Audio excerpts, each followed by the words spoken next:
Bonsoir, bonsoir. Merci beaucoup pour l'accueil. Ça me fait chaud au cœur.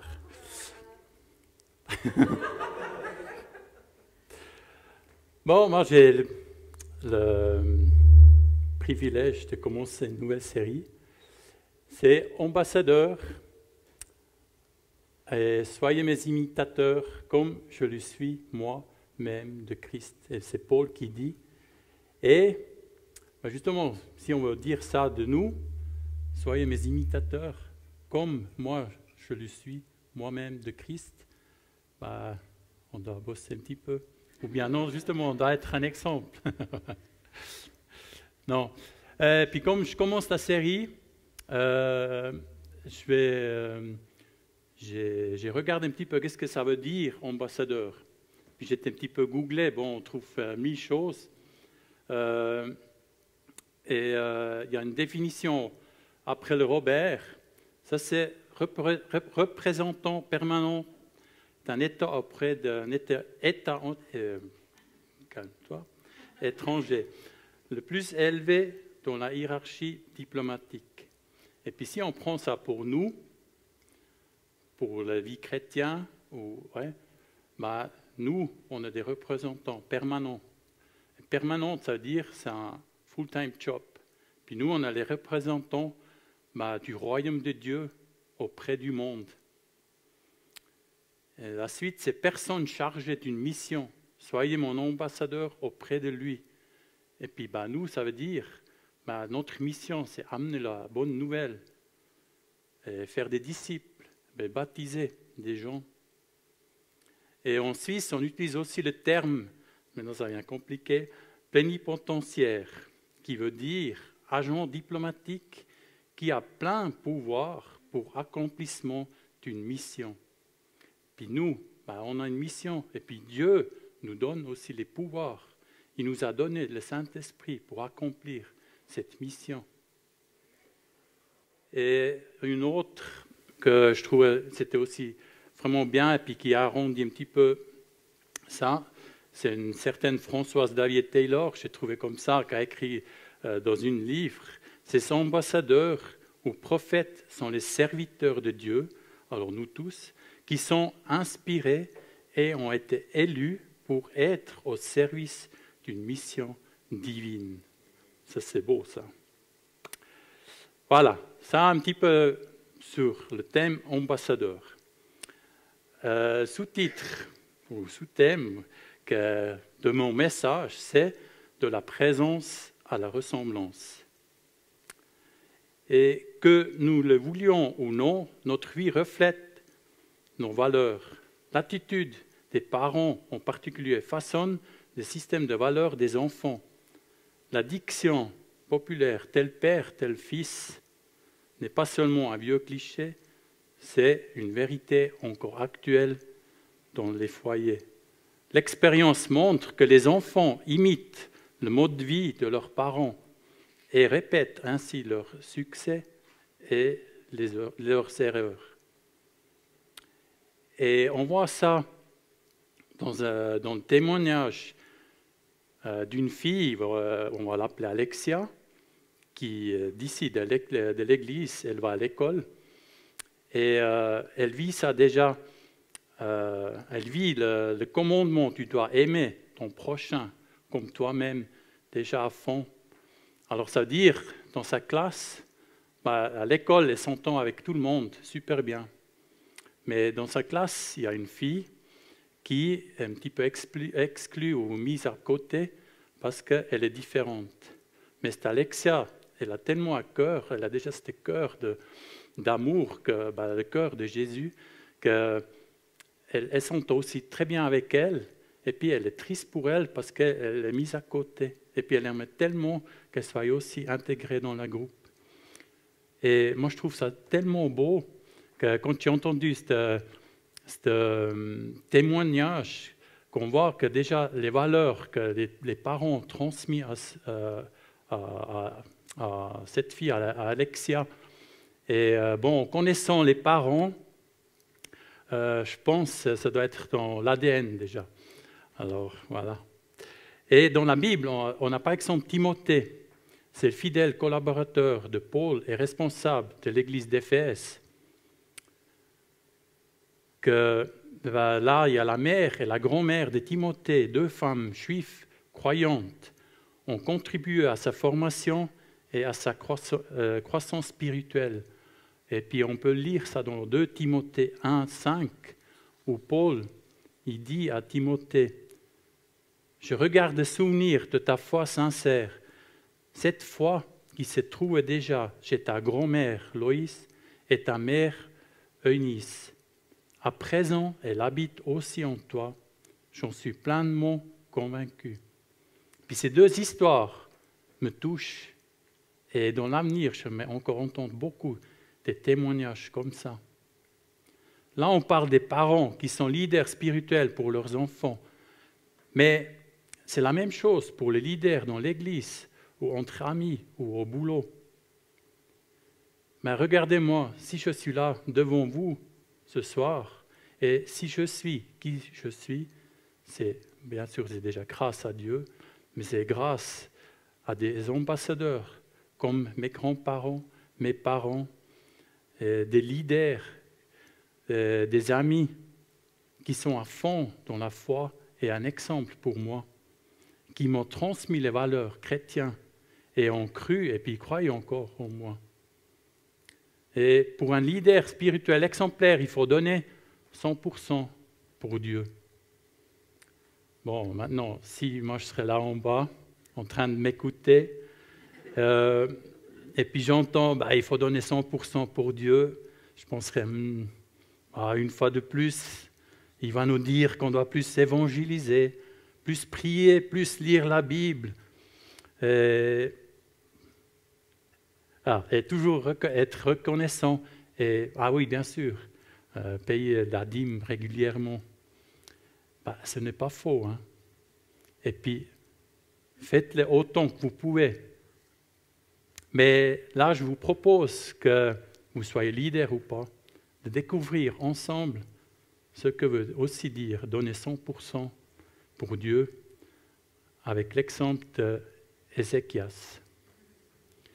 Dans Ésaïe 38, 1, 6, on lit « À cette époque, Ézéchias tomba malade. Il était près de mourir, et le prophète Ésaïe, fils d'Amoz, se rendit à son chevet. Il lui dit « Voici ce que l'Éternel déclare. Prends des dispositions, car tu vas mourir. Tu ne te rétabliras pas. » Alors Ézéchias tourna son visage du côté du mur et pria à l'Éternel en ce terme. « De grâce, Éternel, tiens compte de ce que je me suis conduit devant toi avec fidélité, d'un cœur sans partage, et que je fais ce que tu considères comme bien. » Et Ézéchias versa d'abondantes larmes. Alors l'Éternel s'adressa à Ésaïe en disant, « Va dire à Ézéchias, voici que déclare l'Éternel, le Dieu de David, ton ancêtre. J'ai entendu ta prière et j'ai vu tes larmes. Eh bien, je vais prolonger ta vie de 15 années. Je te délivrerai, toi et cette ville, du roi d'Assyrie, et je protégerai cette ville. » Alors si on regarde un petit peu le contexte, Ézéchias était une personne qui s'est donnée à 100% pour Dieu. Il ne s'est pas contenté de rester dans le temple et d'y prier. Il était roi, et en tant que tel, il devait avant tout se consacrer à son activité de roi. Et c'est précisément en cela qu'il s'est donné à 100% à Dieu. Dans notre texte, ces 100% sont décrits par la notion « cœur sans partage ». Ézéchias avait un cœur entier, c'est-à-dire que dans tout ce qu'il faisait, et ses pensées étaient entièrement tournées vers Dieu. Il ne menait pas seulement une vie spirituelle lorsqu'il était dans le temple, et quand il régnait dans sa fonction du roi, il mettait Dieu à côté. Non, tout ce qu'il faisait, il le faisait en pensant à Dieu. Ce cœur sans partage se manifestait chez Ézéchias de deux manières, par sa fidélité et par son comportement. Tiens compte de ce que je me suis conduit devant toi avec fidélité, d'un cœur sans partage, et que j'ai fait ce que tu considères comme bien. Nous allons maintenant nous pencher sur ces deux caractéristiques d'un cœur sans partage, qui donne 100% pour Dieu. Premier point, c'est la fidélité. Bon, avec la fidélité envers Dieu, c'est un peu spécial et difficile, parce qu'aucun d'entre nous n'a jamais vu Dieu. Et pourtant, la fidélité envers lui est fondamentale pour notre vie. Et quand nous pensons à nous pensons peut-être que c'est le péché qui nous pousse de ne pas être fidèles à Dieu. Oui, ça c'est possible. Mais ouais, moi, combien de fois je ne fais pas confiance à Dieu et je prends les choses en main? Ça commence par la gestion de l'argent, au loisir, en passant par la dispute avec le voisin. Je gère les choses. Il y en a qui étaient là la dernière fois. Je gère les choses comme je pense qu'elles sont les meilleures pour moi. Mais ce n'est pas toujours le chemin de Dieu. L'infidélité a donc beaucoup à voir avec la manque de confiance en Dieu, à savoir que son chemin est le bon et vraiment le chemin qui mène au but. Et pour être honnête, je trouve que le don de soi n'est pas toujours la meilleure solution pour atteindre le but d'une vie épanouie. Rester fidèle au chemin de Dieu signifie donc rester fidèle au chemin de dévouement, au chemin de l'amour et au chemin de la justice. C'est aussi comme Paul il le conseille à Timothée dans 2 Timothée 2, 22, « Fuis les passions de la jeunesse et recherche la justice, la foi, l'amour, la paix, avec ceux qui font appel au Seigneur d'un cœur pur. » Ça veut dire suivre le chemin que Jésus a emprunté. Jésus nous l'a montré. C'est plus que de ne pas commettre d'adultère, de ne pas tuer quelqu'un ou de ne pas voler des bonbons dans le kiosque ou de ne pas tricher avec les impôts. Non, c'est faire confiance à ce que Jésus nous a montré. Si la fidélité à Dieu consistait simplement à être sage et vertueux, ça serait une chose. Mais il s'agit de toute la manière dont nous organisons notre vie. Il s'agit de l'organisation de notre vie et de nos actes, notre attitude et toute notre orientation. Être fidèle à Dieu, c'est plus que de faire ce qui est juste, de toujours lire dans la Bible et parler de Jésus à tout le monde. Bien sûr, cela aussi, mais ce n'est pas encore ça, d'être fidèle à Dieu.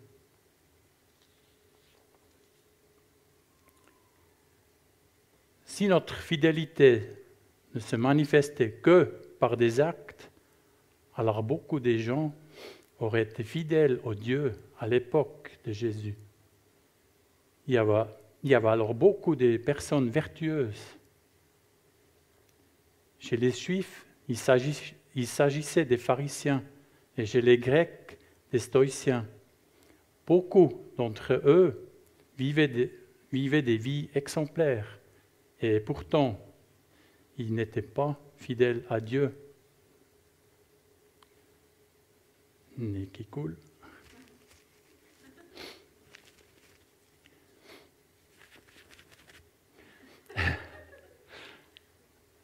La fidélité envers Dieu, elle ne consiste pas seulement à croire ce qu'il faut et à faire ce qu'il faut, mais aussi de pleurer pour ce qui fait pleurer Dieu, de nous réjouir pour ce que Dieu se réjouit, que nous nous exclamions sur ce que Dieu exclame et que nous nous laissons toucher par ceux qui touchent Dieu. Ézéchias était manifestement un homme qui vivait devant Dieu avec un cœur entier et qui lui était fidèle.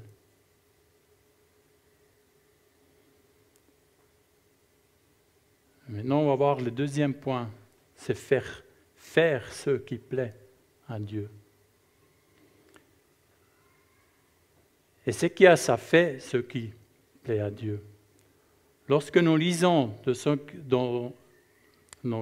ce qu'il a fait dans le livre des rois, on constate qu'il a enlevé tous les autels des idoles.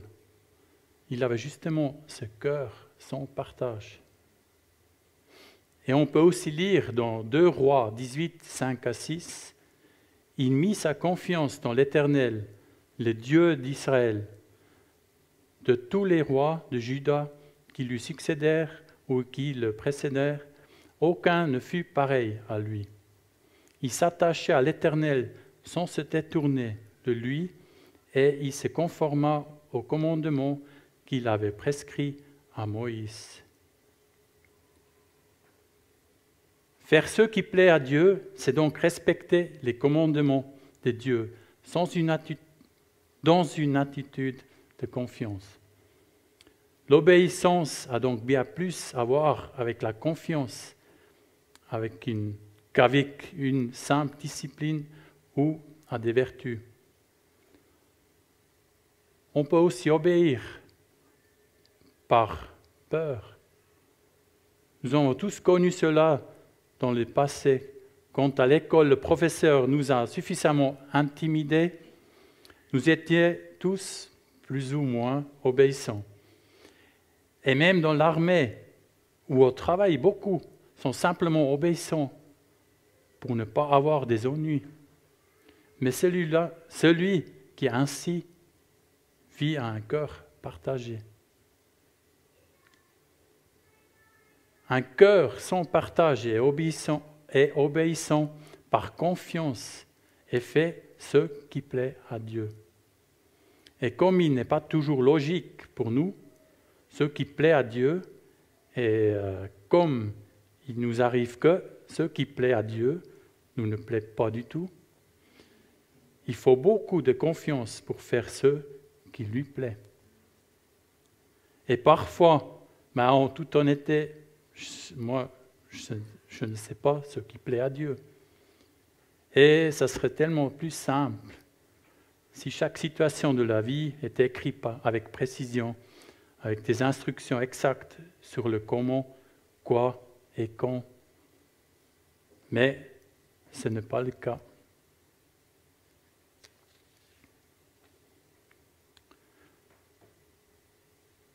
Pour découvrir ce qui plaît à Dieu, moi, je dois m'engager fortement avec lui, me laisser imprégner par la vie de Jésus et m'intéresser à la manière dont Dieu a agi dans la vie de son peuple. Il ne suffit pas de connaître par cœur les articles de loi et avoir le savoir de ce que plaît Dieu.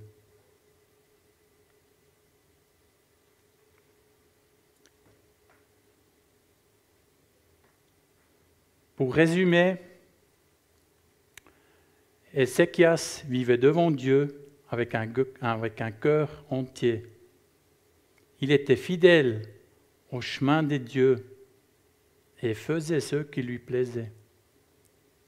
Il a fait confiance à Dieu pour sa vie. Et puis moi je trouve dans 2 Chroniques 31, 20, 21, ça résume bien comme Ézéchias il vivait. C'est ainsi que Ézéchias agit dans tout Juda.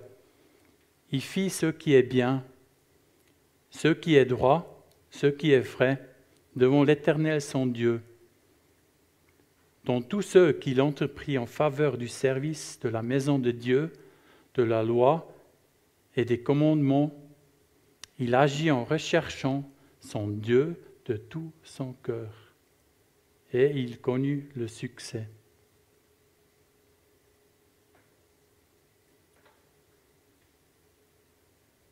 Donner 100% pour Dieu ne signifie pas simplement lire la Bible et prier toujours plus. Cela signifie vivre devant Dieu avec un cœur entier, de voir que lui.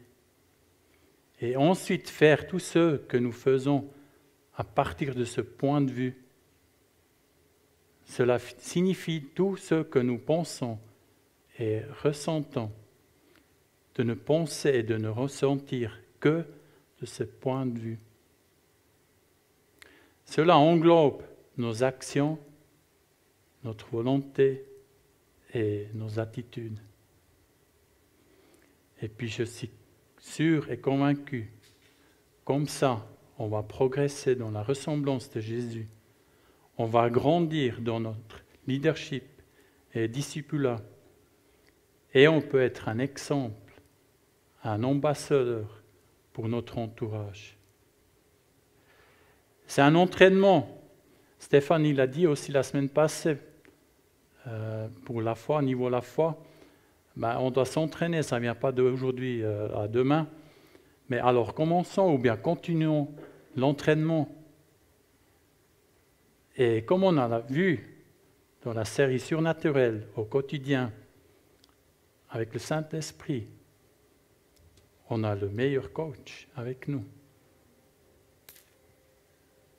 Et comme Paul, il a écrit aux chrétiens de Philippe, c'est aussi valable pour nous tous, ce qu'on peut lire dans Philippiens 1 à 6. Je suis persuadé que celui qui a commencé en vous cette bonne œuvre la poursuivra jusqu'à son terme, jusqu'au jour de Jésus-Christ. Amen.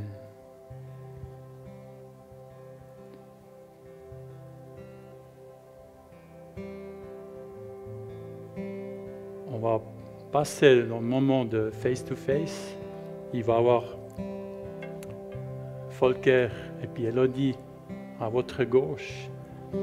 Et s'il y a quelque chose qui vous a touché ou parlé, soit vous regardez avec un ami qui est à côté de vous, qui est avec vous, pour lui parler, ou prier ensemble.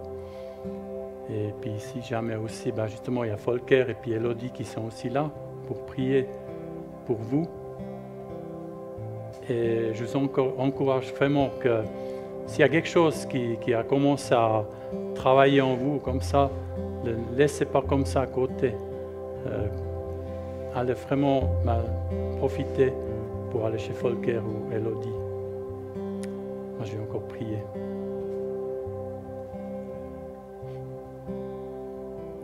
Oui, Papa, je merci pour ton amour que tu as pour chacun d'ici. Tu nous aimes tellement et tu as aussi la patience avec nous. Et puis tu n'es pas du tout fâché si on n'est pas encore, si notre cœur est encore partagé et puis on a encore des points ou des endroits où on ne te met pas à la première place. Tu es là avec tes bras ouverts pour nous accueillir et puis de nous aider aussi. Et puis je te prie maintenant vraiment de enlever cette pression aussi qu'on se met des fois nous-mêmes sur nos épaules ou bien ces accusations qu'on sent, ça c'est pas de toi. Toi, tu es là avec l'amour et puis tu veux nous aider. Et je te prie de bénir chacun qui est là ce soir.